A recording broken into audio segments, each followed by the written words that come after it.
A 17-year-old called Kyle Rittenhouse has been charged with 2 counts of first-degree murder for shootings that took place in Kenosha, Wisconsin recently. There's a lot of confusion about what exactly happened, but in at least 2 of the shootings, video shows Rittenhouse running away, being attacked, and then firing. What does this add up to? Well, some on the left don't want to know. Antifa, according to accounts online, is trying to figure out what cell Rittenhouse is being held in, presumably so they can kill him. So what's the state of the case? What will Rittenhouse's lawyers argue when it does go to court? To find out, we're speaking tonight to John Pierce. He's representing Kyle Rittenhouse. He's from the firm Pierce Bainbridge, and we're happy to have him on tonight.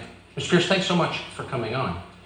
So, hi, Tucker. Thank you so much for having us to get the true story out of what happened in Kenosha. Well, I'm eager to know, because this is one of those stories that obviously has intense partisan interest, and there's a lot of confusing video. But what is, broadly speaking, the defense that you will mount on behalf of Kyle Rittenhouse? This is 100% self-defense, Tucker. Kyle, he's a good kid. He's a lifeguard. Kenosha was burning down. Actually, when he got done with work that day, he went to the high school with some friends to try to remove some graffiti. After that, they got a call from a local business person who owns 3 businesses in downtown Kenosha. 2 of those 3 businesses had been burnt to the ground, and this business owner simply wanted to desperately protect what was left of his life's work, so he asked for help. Kyle and his friends decided that nobody was doing anything to protect that community, and they decided that they would answer that call and help to protect that business. Kyle actually took a first aid kit downtown because he was concerned that there would be wounded protesters downtown. And in fact, he took a firearm because Kenosha had become a war zone. Right. And any sensible person would take that. And him and his friends stayed on the premises and protected that property. And then some events started to unfold whereby he was trying to treat medically wounded protesters, and ultimately he got trapped out on the street, out in the open, because the riot police had moved the line far enough down that they were between himself and that premises. So I have read that he brought a firearm as a juvenile, 17, across state lines. A lot of people. That is incorrect. That's incorrect. Tell us where the gun came from. That is incorrect. That is incorrect. That firearm never crossed state lines. That is a legal firearm in the state of Wisconsin. Wisconsin is an open carry state. That charge is incorrect as a matter of state law. As a 17-year-old, he was legally entitled to have that firearm in his possession. Moreover, we are going to be arguing that the Second Amendment and Title 10, Section 246 of the United States Code renders that charge, and any ordinance that charge would be based on blatantly unconstitutional under these circumstances. Right. Well, that's really a tertiary charge anyway, because there are other. Let me ask you about the first shooting of Joseph Rosenbaum. Sure. The second 2, one man was shot in the arm, the other was shot in the midsection and died. Both of them clearly, and that's obvious on video, attacked Rittenhouse. But the first shooting, was Rittenhouse fired upon before he fired? Did he believe he was fired upon? What were the circumstances of that shooting?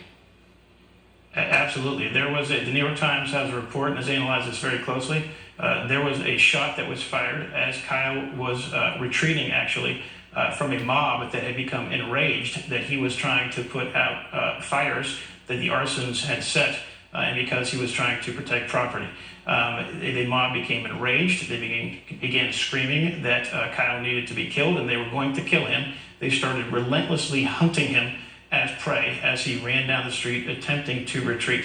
As he ran out of room to retreat, a shot was fired from behind him. The New York Times has clearly shown that.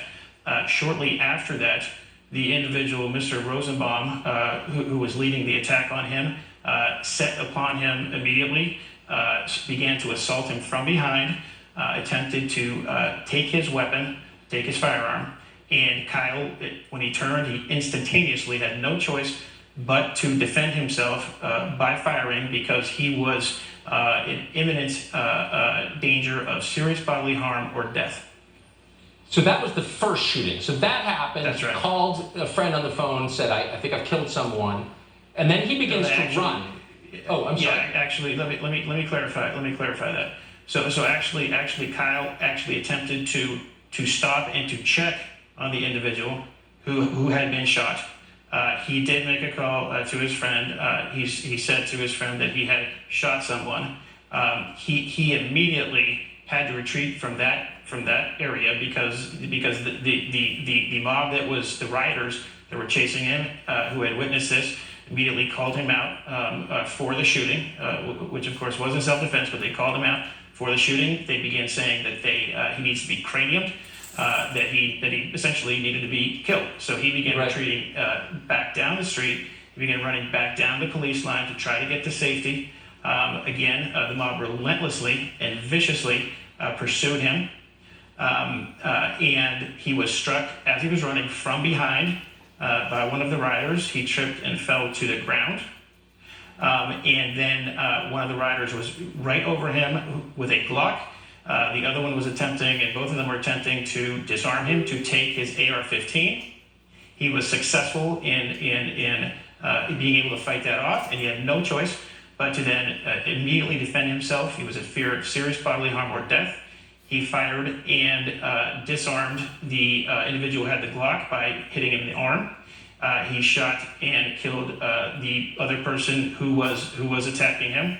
And I got to tell you, one thing, if you really think about this, Tucker, in this war zone, in this chaos that was occurring in a city in America, in the middle of Wisconsin, Kyle, the only individuals that Kyle shot were the 3 individuals that were attacking him and putting him at risk of serious bodily harm or death. This is a 17-year-old kid.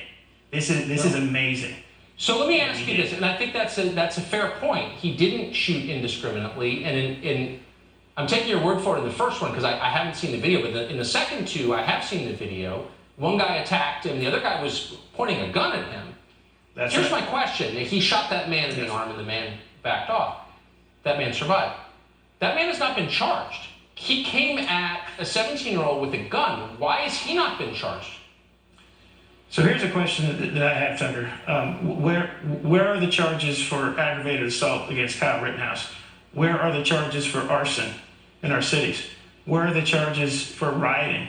Where are the charges for crossing state lines? And where are the charges against the people who are funding this activity and who are financing it? And why is Kyle Rittenhouse, a 17-year-old lifeguard who is attempting to protect the businesses in his community and attempting to help wounded protesters and was protecting his own life while Kenosha was burning, why is he the one sitting in jail tonight as forces within this country sickeningly attempt to find a way to bring harm to him while he's in detention? It is sickening. Mr. Pierce, thanks for coming on tonight and giving your side of this, which has not been heard. I haven't heard of it anyway, so I appreciate it. Thank you for letting us tell the truth here, Tucker. I really appreciate it.